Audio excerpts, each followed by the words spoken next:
chapter 7. Do not judge, or you too will be judged. For in the same way you judge others, you will be judged, and with the measure you use, it will be measured to you. Why do you look at the speck of sawdust in your brother's eye and pay no attention to the plank in your own eye? How can you say to your brother, "Let me take the speck out of your eye," when all the time there is a plank in your own eye? You hypocrite! First, take the plank out of your own eye, and then you will see clearly to remove the speck from your brother's eye. Do not give dogs what is sacred. Do not throw your pearls to pigs. If you do, they may trample them under their feet and turn and tear you to pieces. Ask, and it will be given to you. Seek, and you will find. Knock, and the door will be opened to you.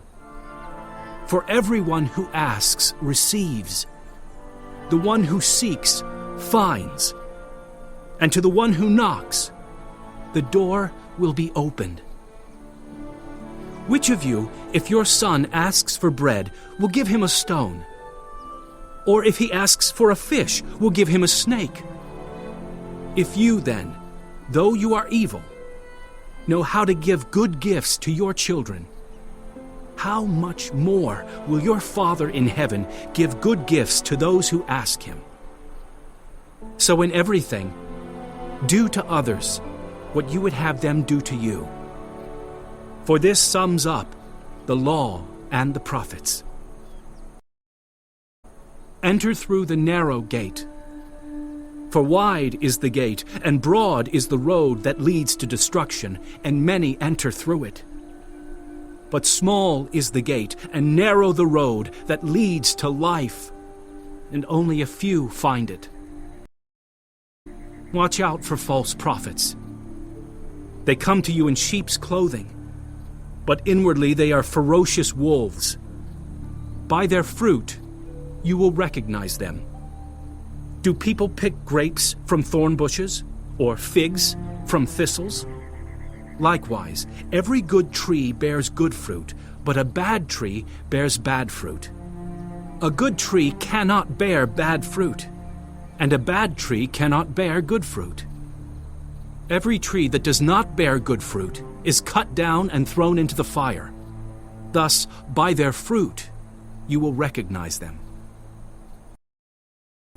Not everyone who says to me, "Lord, Lord," will enter the kingdom of heaven, but only the one who does the will of my Father who is in heaven. Many will say to me on that day, "Lord, Lord, did we not prophesy in your name, and in your name drive out demons, and in your name perform many miracles?" Then I will tell them plainly, "I never knew you. Away from me, you evildoers." Therefore, everyone who hears these words of mine and puts them into practice is like a wise man who built his house on the rock. The rain came down, the streams rose, and the winds blew and beat against that house, yet it did not fall, because it had its foundation on the rock. But everyone who hears these words of mine and does not put them into practice is like a foolish man who built his house on sand. The rain came down, the streams rose, and the winds blew and beat against that house, and it fell with a great crash. When Jesus had finished saying these things, the crowds were amazed at his teaching, because he taught as one who had authority, and not as their teachers of the law.